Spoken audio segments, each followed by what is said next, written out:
I in fact remember, like, I think I lied to one, two people that I was like 27 or 28 or something like that, just to give me some credibility. You hear stories about, you know, how like, oh, it's just going to be this actor talking to a light stand and you're going to have to do it that way, and the celebrity will only come when it's their line. So even if it was Kajol ma'am, she would come and give lines for somebody else. I don't know if this is public knowledge, but they didn't charge us for the film.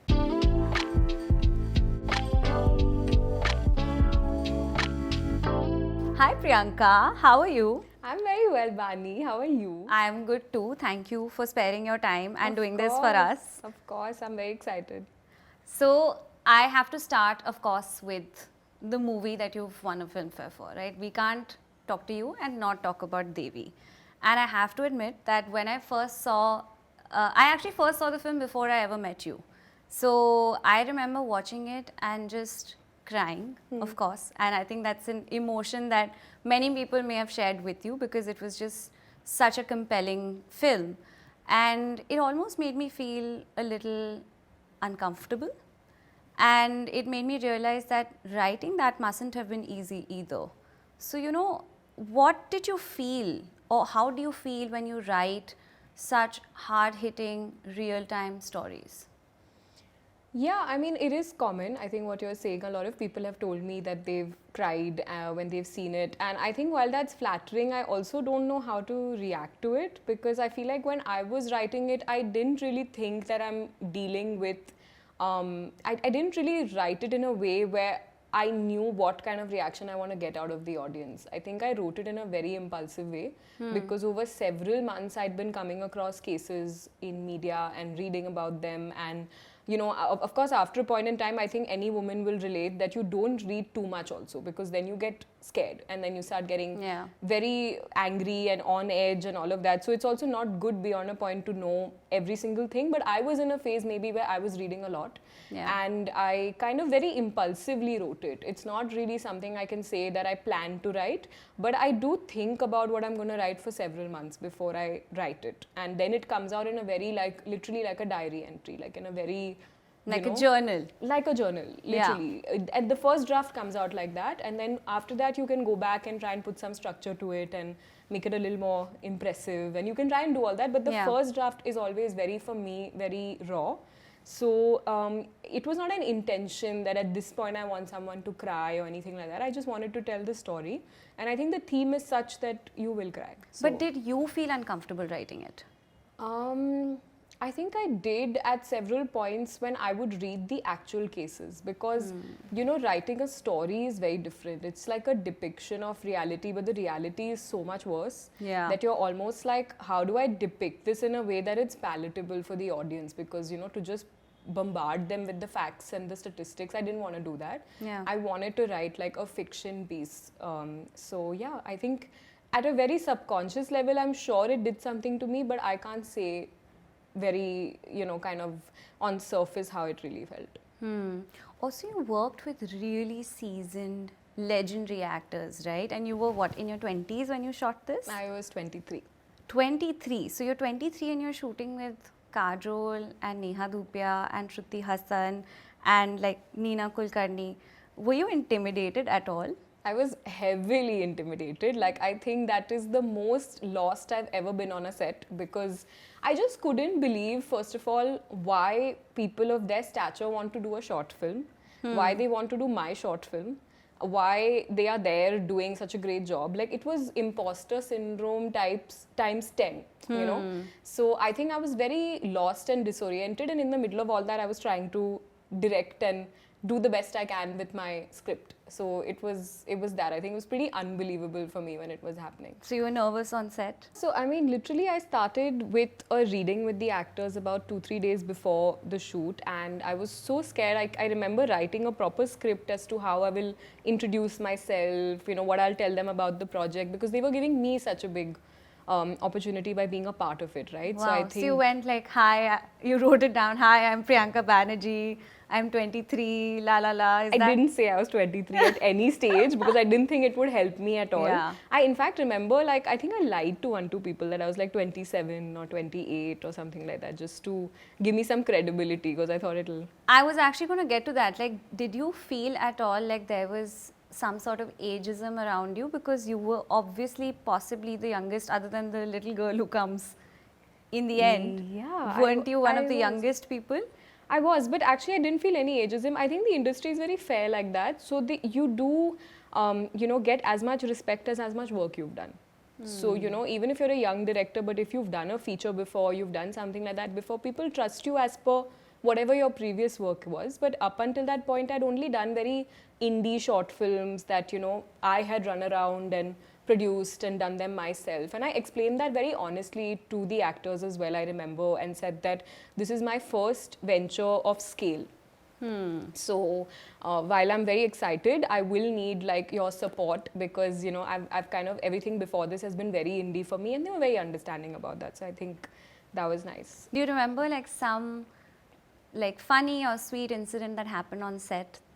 I mean, set basically was 2 days of massive stress because it was 2 days is not a lot to shoot a film like that, even though it is just inside a room, just because of the sheer level of celebrity and also the fact that 2 days can be a lot on an indie film set, but when you have mainstream A-list actors, they also need to be given their time. And there was a lot. It's a very verbose film. There's a lot going on in terms of the talking. So I was quite stressed with getting things done. But I just remember all the actors kind of coming so prepared, just literally being there, like rehearsing it like a play. They were literally treating it like a play. They would come in and give lines for somebody else. All of that. So there was never a point where, and even though there are, in film, even though there are a lot of individual shots of actors, at no point were they just taking cues from an AD. They would take cues from the actor whose line it is. So even if it was Kajol ma'am, she would come and give lines for somebody else. So stuff like that was very heartwarming to see, I feel like, because I didn't expect it. Maybe for whatever reason. You hear stories about how like, oh, it's just going to be this actor talking to a light stand and you're going to have to do it that way and the celebrity will only come when it's their line. But it wasn't like that. So I think that was very cool. Everybody came with a spirit of let's get the film made. Because they must have been convinced by the script, right? They also agreed because they loved what they read. Yeah, pretty much. And I mean, I don't know if this is public knowledge, but they didn't charge us for the film. So really? Nobody charged for the film a proper fee. Definitely not even close to what they would regularly charge, because I think it was about let's get the film made. We are trying something ambitious, that it's 9 actors together in a frame, and I would say they were convinced by the script, but they were also very convinced by our producers, Niranjan Iyengar and Ryan Stephen.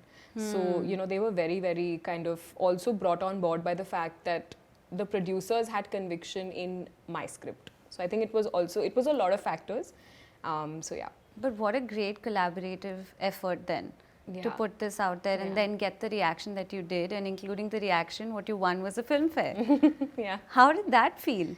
Very surreal actually, because I mean, what would I have been like 24, 25? So you really don't, of course, everyone wants to win a Filmfare, everyone wants to win an Oscar.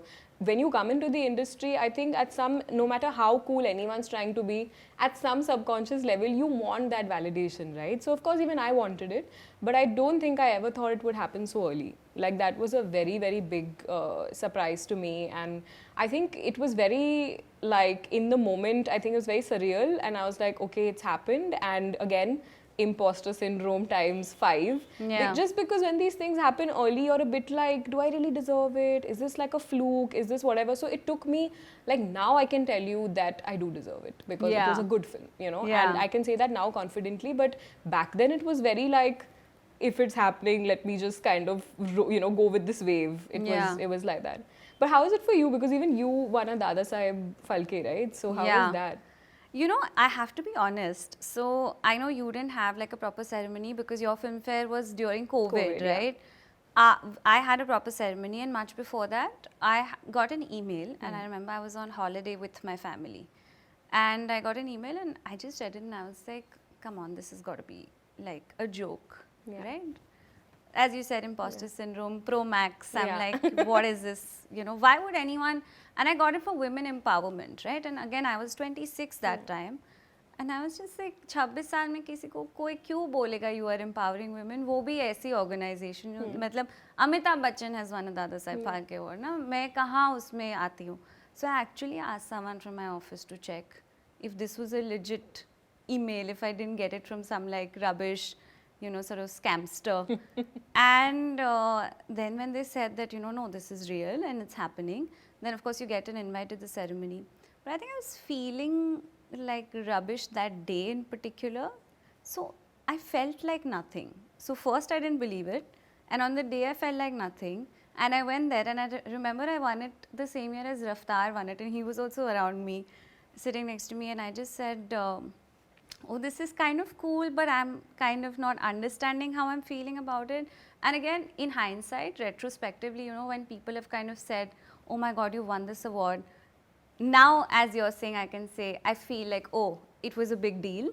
And I think women empowerment is so big. I don't still say I deserve it. I think I have a very long way to go, but I feel great about it. So now I feel great about it, but that day I didn't, and it made me realize that you have to live in the moment.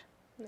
You know, you can't let some small thing ruin how you're feeling about something else. You have to be able to almost compartmentalize your feelings, because your personal and your professional lives should be separate. Yeah. So, you know, like if I've had a bad day, then it should not make me feel like, you know, I don't deserve something professionally that day. So I also learned a little something from that experience, but and these kind of things are such a, at no point I think can you take it too seriously, because they are such a confluence of opportunity and hard work and all that, but a lot of luck also. And 100%. you know, just, I mean, it was a good day, maybe a good year for us. Because I also feel like a lot of people work very hard and make great things, and they don't necessarily win these awards, and that doesn't necessarily you know, reduce the value of the work that they have done. So I think it's great if, you know, I won it or you won it, or, and I think in the moment you should smile and be grateful and move on. But moving on is very important, because it doesn't mean that it's a badge of, you know, now you are certified champion and you need to stop working now. Like it doesn't work like that. Literally the next day you have to be like, okay, now what next? Let's work on the next project. Let's do something, you know, else that's different, that's impactful actually. Speaking of impactful, you know, the work that you've done till now has largely been a reflection of society. You know, whether that's Devi, whether that's Dayalu, whether that's the recent musical that you did, which was We Break Up Because of Family Reasons, right? Which was quite lovely. I actually watched it. Have you thought of doing something that's just pure fiction, something that's almost utopic? Yeah, I mean, you know, pure fiction's really been the plan A from the start. I became a filmmaker to do pure fiction. So I feel like Devi, I would not say, of course, is not utopic by any measure, but it is a pure piece of fiction based on fact, I would say. But I've been a fiction filmmaker from the beginning. I think I just got during the time of COVID, because, you know, you have to realize that Devi came out at the beginning of March, right before the lockdown, the very first lockdown. So I feel like I didn't quite ride the wave of doing that and immediately doing fiction. I think I moved into, because of course at that time as a young artist, there's a lot of insecurity as well. For 2-3 months, we were all, you know, in our homes, and I was like, I've just made this great film. What am I going to do next? I have no idea.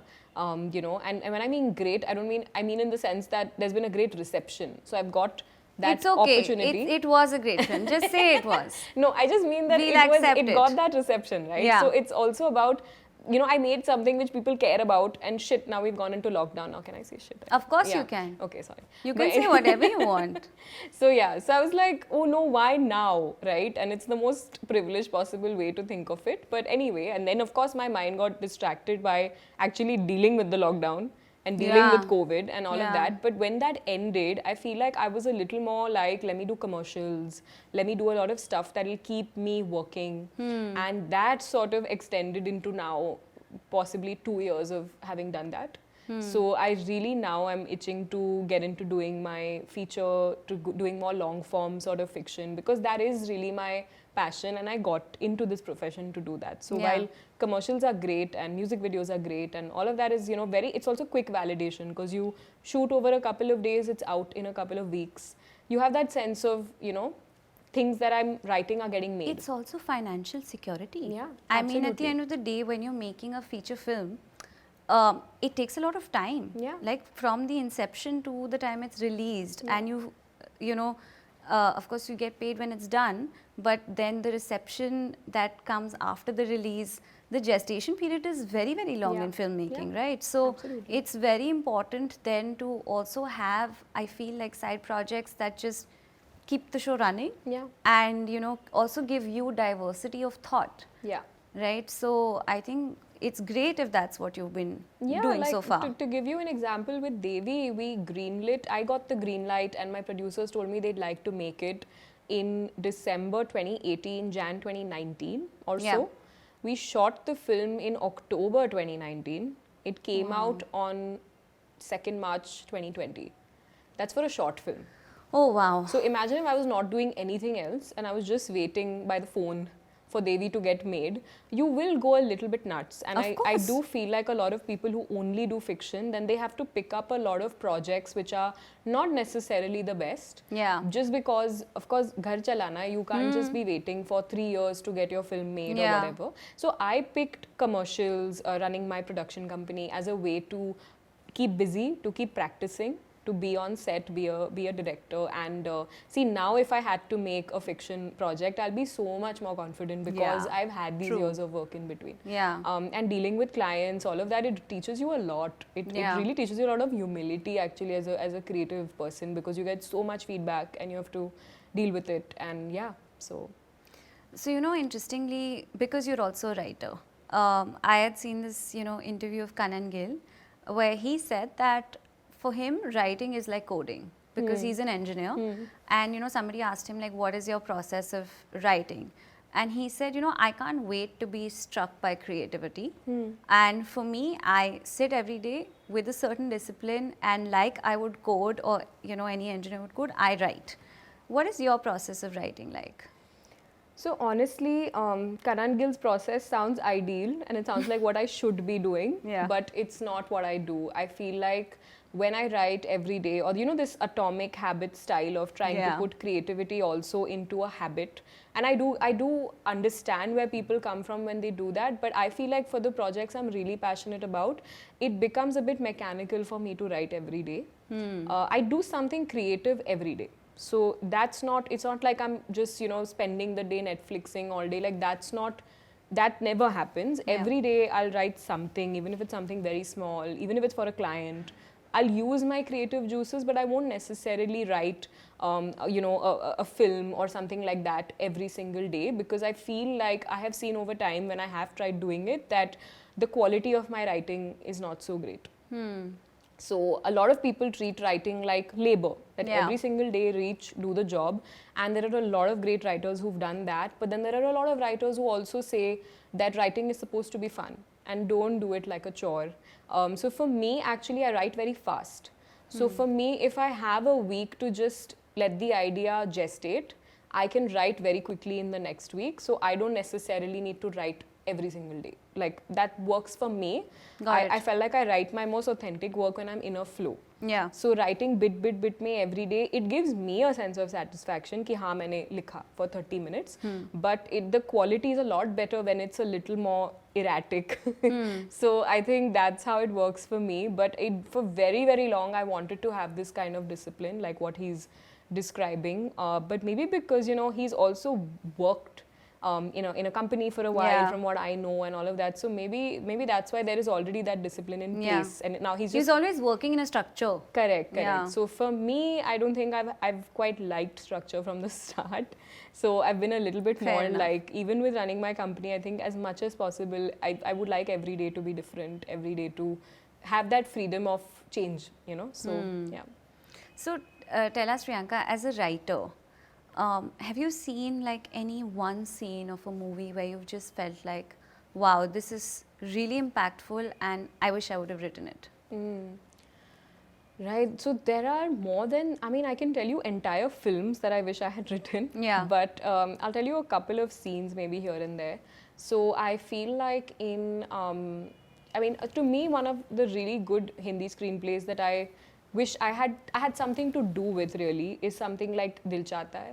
I think that's a great script. Yeah. You know, a lot of almost all of Zoya Akhtar's work, I think, which is incredible.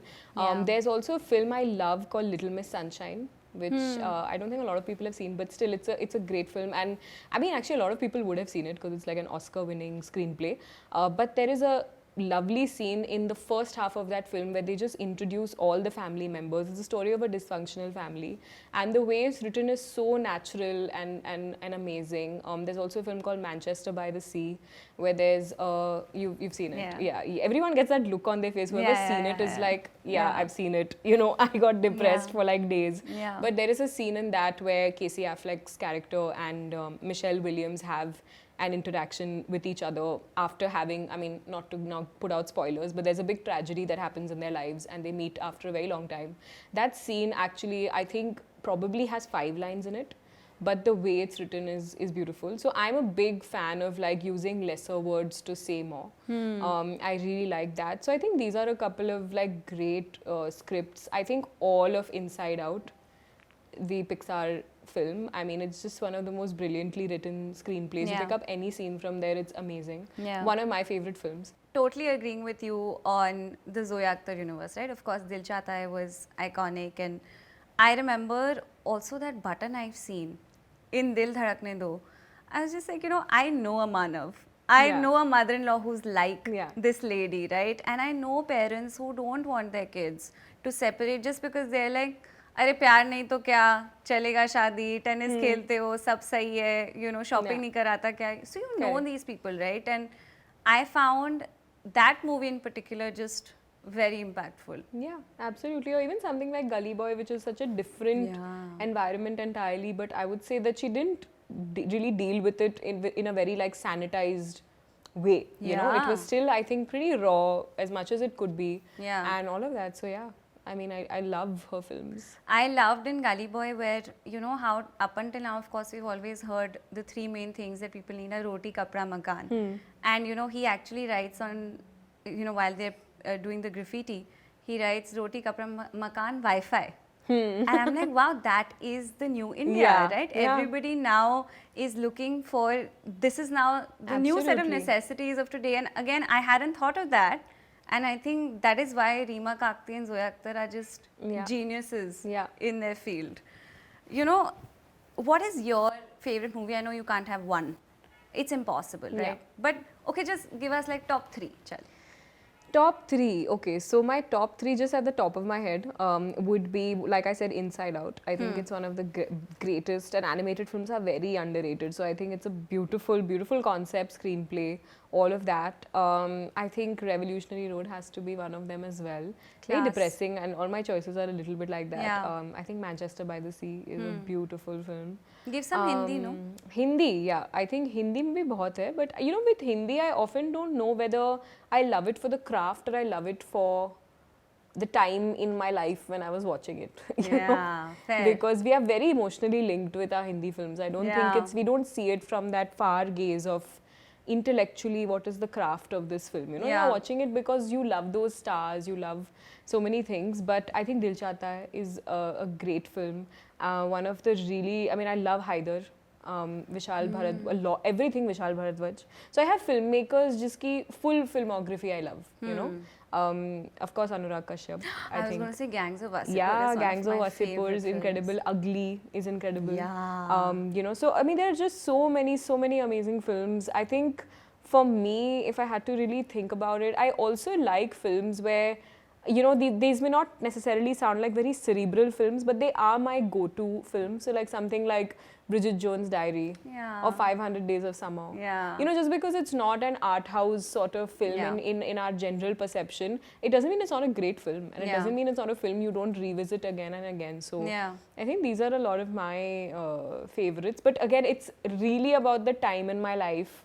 And it's very emotionally, like, I think linked. So you can't really decide what is the best film. Yeah, because, you know, like when we think of movies in the 90s, right?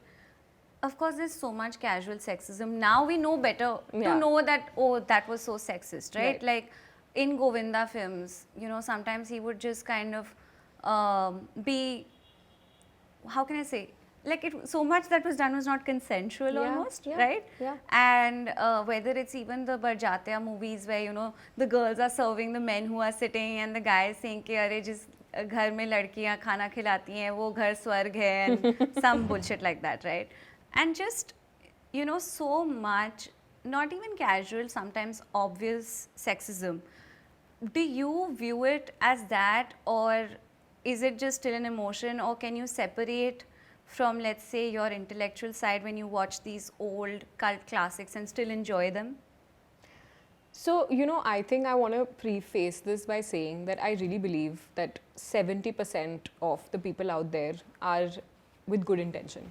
And nobody is trying to be purposefully sexist, purposefully misogynistic. I'm not saying that there isn't a 30% that believes in that and will do it even if it hurts sentiments. There is that, which is a little more malicious. There is that group of people, but I feel like 70% of the people are simply reflecting what they have seen growing up. They're simply reflecting what's around them. I think you have to understand that 70s to, I would say, 90s, a little bit maybe 80s, not 90s, but up to the 80s, it was a time where the only women on set was the actress and the actor, actually female actor, and the makeup artist and the hair person. You didn't have a time of female DOPs, female editors, female screenwriters. You didn't have a lot of that. So naturally the general idea of what a woman was very different then. And they were, I mean, these were men writing female parts and reflecting the women that raised them and the women that they have at home. So usme whose fault is it really? I don't know. Could they have, you know, kind of tried to write, because then you also have films like Arit or things like that, which were, you know, in that same, I think roughly in the 80s and very forward and progressive, but then those were considered more art house. The commercial sentiment was more like this. So I really don't think you can say that anyone was trying to be purposefully sexist.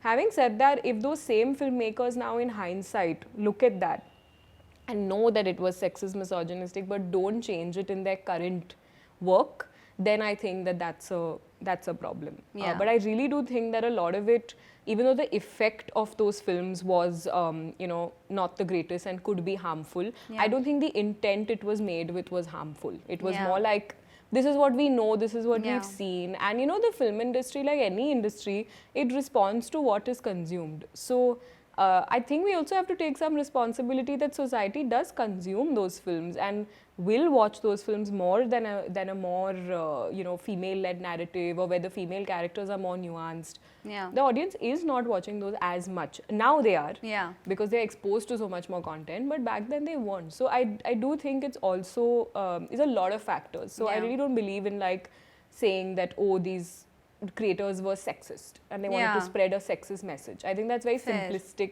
way of looking at it. So, also, like, even today, I love dancing to cheese, but I'm like, oh, I don't want to call a woman cheese. Like that's not. Like, nostalgia also has like such a big role to play, but we still enjoy those movies. But you're still like, हाँ, अभी ऐसे नहीं बननी चाहिए. We know better now. Society has evolved. And I think the kind of content that people want to consume today has also evolved.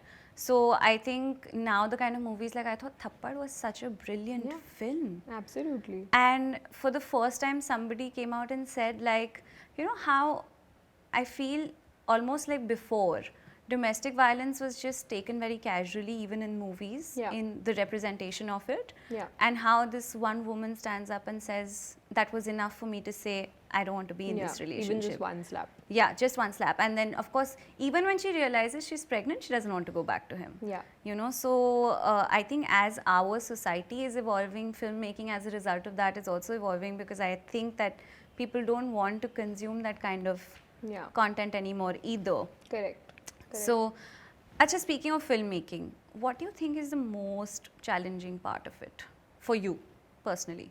The writing. The writing? The most important, because if you consider a film to be like constructing a building, okay, the blueprint is the script. And that is the most difficult part. In fact, for me, I am so much more excited sometimes when people come to me with a direction project, because I'm like, ye ho jayega.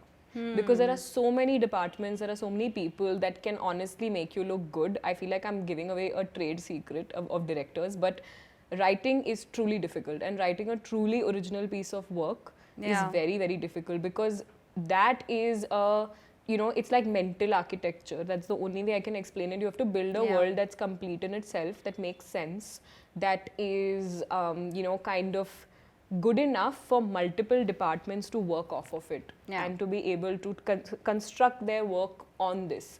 So I think it was Zoya Akhtar who said, actually, in an interview, she said that filmmaker, that like even a mediocre filmmaker can get away if they have a great script.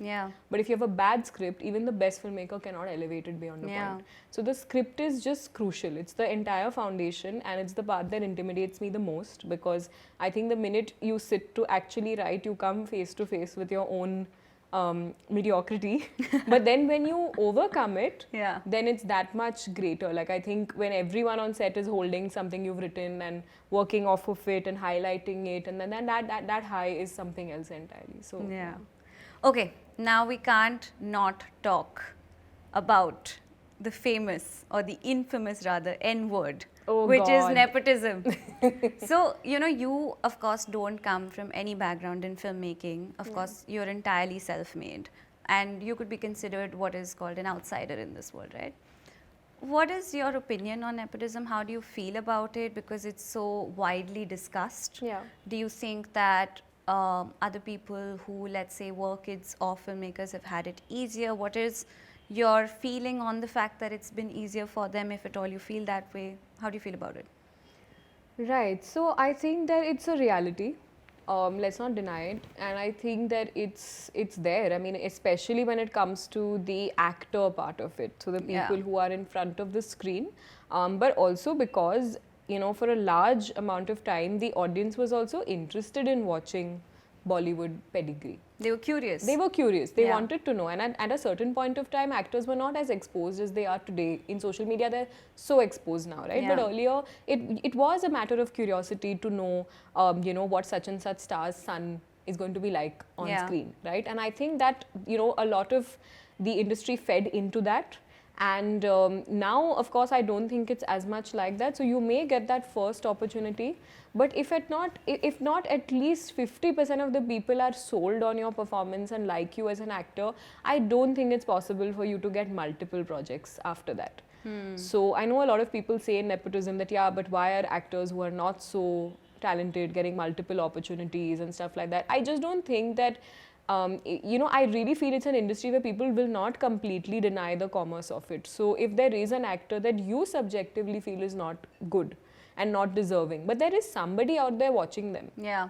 And easily they are getting chances. It's not entirely because, because I don't think you can stretch that card of this is who my parent is after a point. There is a point after which you have to prove yourself. And at least in the current environment, I feel like it's ironic because right now nepotism getting spoken about the most, but it's also probably the time where the industry is the most merit oriented. So it's a weird dichotomy because I know for a fact that there are people who will get opportunities faster than I would, and it's possible, but it's also not impossible for me if I wrote a truly great script to get it made. So it's a weird time, I think, and there's a lot of, a lot of things have gone into flux. I feel like the industry is trying to figure what it is because a lot has changed, people's tastes have changed. And in the middle of all that, the nepotism thing, has gotten really, really big. But yeah, I would say that it is also somebody like me who has no background, and I haven't made my feature yet, of course, but even for a short film like Devi, one can argue that something like Devi required a lot of connections to get made, right? And which I didn't have, of course. I mean, I had literally started a crowdfunding campaign for Devi, which had run for a total of maybe like not even one day. And it was just luck that I met my producers and they were like, stop the crowdfunding campaign, because I had started it, I had set it up, I was going to make it live. And so I was there that, I'm going to raise the money to make the film. So having Kajol ma'am or people like that, not even a aspiration because it's so not possible. So I feel like if something like that can happen for me, clearly there is a sect which is merit oriented and it's a large section. So it's about what you choose to focus on, and I choose to not focus on that part, the nepotism part. I think that's brilliant, and that's a great approach to have because, why constantly victimize yourself because of, nobody chose who they were born to. I didn't either. And of course, we all want to make the best of the opportunity that we have. I think people are mostly upset because children of stars are just not cognizant of their privilege. Yeah. You know, I think if they would just take ownership of it and not defend it so vociferously and just say, not say dumb stuff like, oh, my dad was never came on Coffee with Karan. Abhi ye mat bolo. You know, you got your first chance because, you know, your uncles and aunts, whatever. I've met people because of my father, and it's not that I am, let's say, in the place that I am in our company just based on merit. Of course, I've worked really hard, but I'm extremely cognizant of, you know, my privilege. So I think that if these kids who are not even like talentless, they are talented, just acknowledge their privilege and are just more cognizant of it, they would be more respected, and then this would stop being as big a discussion as it is today, right? Like, I think that would just be fine, because someone like you, I mean, you were 17 when you did your first assignment with Johnson & Johnson. So ऐसे नहीं है कि you didn't get work, but then of course, let's say a star kid, if they want to be a director, they might find the connections a little easier, and when they are questioned, they should just accept कि हाँ आसानी से मिला, and we'll just try doing justice to what we have. Yeah. You know, that would just make them seem more humble and more aware of their privilege. Acha, speaking of, now you were 17 when you did Johnson & Johnson ka, when you had them as a client. Yeah. When I was 17, I was just thinking what college to go to. So, like, how was that experience? You were so young and you had this like large conglomerate as a client. What was that feeling like? You know, so actually when I was 17, I think I was very entrenched in theatre at that point, and my mum had actually, speaking of nepotism, my mom had been an HR head for multiple companies through her career, and she had seen a gap in the market, which was very interesting, I thought, which is that a lot of corporate India, especially at that time, around that 2014, 2015, was making that giant wave towards diversity and inclusion. And we need to have conversations around that. We need to, you know, kind of make our employees feel that this is a theme that matters to us. And she felt like, because I was so passionate about theatre, and I think as any parent, she was worried about how I'll actually, because, you know, film mein still a parent can feel that acha kuch ho jayega, but in theatre, I feel like a parent all the more feels that what is the commercial viability of doing this, how are you going to earn? And she said to me that, you know, you could start by doing corporate plays, which are around the themes of diversity and inclusion. And the first one actually was a play that we did at her company only, and from there on started doing at many other companies, which I would say was spread more by word of mouth. But yeah, I mean, see, in my own small way, even I've had some help. So I really feel like everybody has some help with whoever can help you. And you have to take what you can, and then after that do the best. So in film, I can definitely say there's nobody who had even the least connection to help me out. But in this case, to be able to write about what happens inside of an organization, you need an insider, and to be able to create plays that they can connect with. So when I started it, it was a very novel experience for them, and it was very new for me also, because, you know, there are theatre groups that go and do, you know, kind of nukkar nataks inside of companies. There are theatre groups that go and do theatre workshops for corporates, but very few that will go and say, you know what, we'll set up an entire production inside your office. We'll set up a stage, lights, sound. It'll be like you're watching a play. And if you have an auditorium, even better. We'll create a mini, like whatever, NCPA out of your company cafeteria. That is what we were trying to do. And I think it worked really well, because through college, I remember I didn't have time to actually do college festival plays and do what people my age would do, because I was doing this. And it was very interesting. I don't think I had really figured out how to solidify it as a company or as a real job, but I was earning, so it was nice to kind of pay my own bills and stuff like that, at least in a pocket money kind of way. Oh my God, what an accomplishment though. I mean, I didn't see it like that, you know. I think for me it was more like it was a way to feel a little more productive at that age, because I'd also, and I personally feel this, that the Indian college system for the arts is not very rigorous. It's just not a very rigorous system. Now we have a lot of great new colleges, and I've heard that a couple of colleges have gone autonomous and the syllabus has changed. But at least when I went to college, it was, I mean, no offense, not very stimulating. Yeah. So I was like, you know what, I want to go and work outside. That was the whole point of, being in Mumbai, not going abroad to study or not trying to look at any other avenue.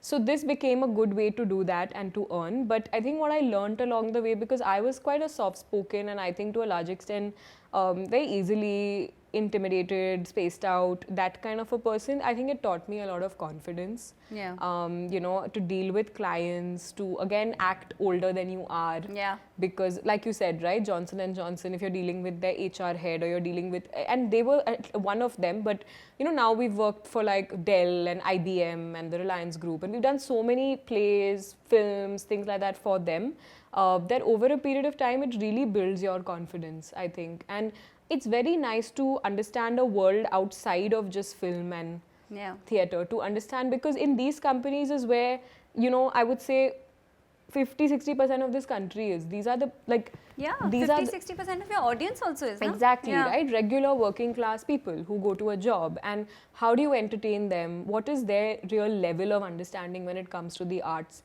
Like, I remember this funny incident. I went to do a play somewhere in Pune for an organization, and we finished the play, and back then I used to act as well. I used to do a lot of acting in the plays, and after the play was over, I remember a gentleman from the audience came up to me and he said, that's the best play I've ever seen in my life. And I was like, this is a bit much. Like, what do you mean is the best? Because it's like, it's like a 40-minute play or something. Yeah. So I was just like, oh, like, thank you very much. But I was just thinking that, was it really that great? And then I was like, so what other plays have you seen before? He's like, no, this is the first time I'm watching a play. And I'm like, see, like, there are people like that who at the age of 35, 40 are watching a play for the first time in their lives. So you really realize that all these delusions of grandeur we have about being artists, you have to simplify it and break it down for the common man to understand. And doing those plays, I still do them. I do them in a much more virtual way now, and I feel like the team has taken over for a lot of it, so I don't get as involved because I'm trying to build a film career. Yeah. But it's very interesting to deal with them and to create art for them. Yeah. It's that. Okay, that's great. And what lies ahead for Priyanka now? What are we looking forward to? We're looking forward to a lot of projects, firstly, that I've shot last year, that will release this year. So I'm excited about that. I've done, honestly, post Devi, getting short film projects was probably the easiest one for me. So I've done a couple of good short films after that as well that will be coming out this year. And I think the next thing that at least I'm looking forward to is my feature. So doing long form films and doing a lot more fiction across mediums. Like, I see myself always doing film and doing some amount of theatre. Probably film having the heavier, kind of weightage. But yeah, but theatre as well. So there's a lot of that. So there are many releases this year, and then a lot more things I'm shooting this year that you will probably see early next year. So there's a lot of that, but I think it will be different to Devi in the sense that I feel like my general style of writing is very slice of life, and Devi was, of course, very charged with a social message. So I feel like I got a lot of offers and people talking to me saying that maybe I should do more work of that kind. Yeah. But I feel like there's a lot of messaging you can do even in simple human stories where 100%. It doesn't have to always be about some big overarching theme or some great big message. So I did that with Devi and I'm proud of it, but I'd like to do like other kind of genres now. Yeah. So and be creatively satisfied with just that diversity in your body of work also. Yeah, exactly. So I'm looking forward to that, and I hope people will receive it well. Of course they will. I think we can just safely assume that. Yeah, I hope so. So now in between all this and so much that's coming out this year, so much that you're working on this year, how does Priyanka Banerjee unwind after hours? What do you do to just relax? So, this is an interesting answer because what I do for work also helps me unwind, which is watching movies. So I don't watch, honestly, very cerebral or art house films to unwind. It doesn't help me. But I will watch something I've watched many times before comfort films, I think, like comfort food. So that is there for me. I like spending time with loved ones. I think I've reached that age and stage where, Age now, you're very young, so but I think I've reached that point because I think in my early 20s, I was like, I recharge in solitude and, I need that. And I do need that. Yeah. But I've realized the value of, people who love you and spending time with them and like having a laugh with them. So I think that recharges me. And I think that's what I really spend doing after hours, because I kind of very naturally stopped drinking or smoking or any of those things. So I think now my vices have become few, but it's become more like, let's just chill, hang. My idea of a fun night will be just come home, let's chat, let's watch something funny that we've seen 50 times before. Yeah. That's a good vibe. My way of unwinding is watching trash reality TV. I'm waiting. What are you watching right now? Love is Blind, season 4. Iconic. I have to still watch the reunion, but I will get to it whenever I get some time, given that I haven't had much of it recently. But Priyanka, we're going to play one last quick game, just to kind of loosen up. Okay. It's called red flag, green flag. Okay. So I'm going to tell you a situation, and you are going to tell me, not a situation, more like a trait of a person, and you're going to tell me whether that's a red flag or a green flag for you. Okay. Okay. So, bad mouthing an ex. Red flag, I think. Yeah, I agree. Because it depends to what extent. It also depends, because a few exes really are crazy. Yeah. But I think bad mouthing them is not in good taste, because they would have shared whatever they shared with you in your private space. And if you become the ex someday, well, you know now how they're going to talk about you. So, yeah. Yeah. Okay. So, being insecure about one's physical appearance. Oh, that's a complicated one. I think green flag, because you're allowed to feel what you want to feel, but I think future red flag, so work on it if you can. Yeah, fair enough. Gossiping about a common friend. Now that one is complicated. Yeah, we've all done it also. We've done it. It's technically moral red flag. Yeah. But I also think gossiping is a human tendency. And as long as it is a bit fun, and as long as it's not malicious and you're not sharing someone's deepest, darkest secrets, I think it's okay. Yeah. Fake it till you make it. Green flag. Completely. Really? I agree with that. Because I think, now I don't mean fake it like be a total, novice and act like you're some expert. I don't mean that. But I think that a lot of opportunities are given to people who just look like they're ready to take it, And that I saw that a lot in my work. Because see, my imposter syndrome, whatever, can be inside my head. Yeah. I don't need to tell you that, you know, and like, especially while working, like right now in a heart to heart, I can share it. Yeah. But while working, however lost I am, I try not to show it on my face, because it's just not going to help. And being a director is such a position where people are looking to you. Yeah. And you can't look lost. You're the captain of the ship, no? Yeah. So I think you should fake it a little bit. Yeah. But do your homework. Don't just be like, I'm going to arrive and fake it. Like, that's not the way to deal with it. Yeah. So green flag. Green flag. Okay. Plagiarism in the name of inspired content. Red flag. Yeah, big red flag. Yeah, but I should say, and this is something everyone should know, that there are actually there is a theory that there are only 7 truly original storylines in the world.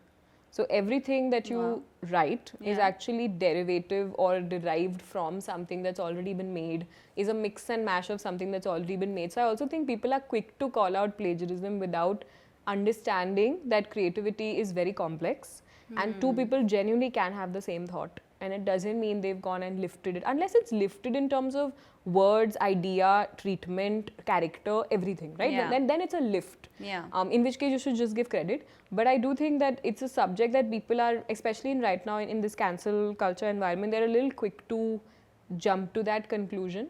But it is a red flag. Like, legit plagiarism is a red flag. Yeah. 100%. Being late.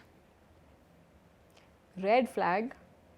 For me, I think it annoys me, but I will give you like a 20-minute buffer. Yeah, sorry, I came 30 minutes late when we met last. Okay. It also depends. I think it also depends how much I like someone. So I do like you. So I think that 30 minutes. I'll give you 30 minutes. Chalo, great, lucky me. Okay, showing up to one's house unannounced.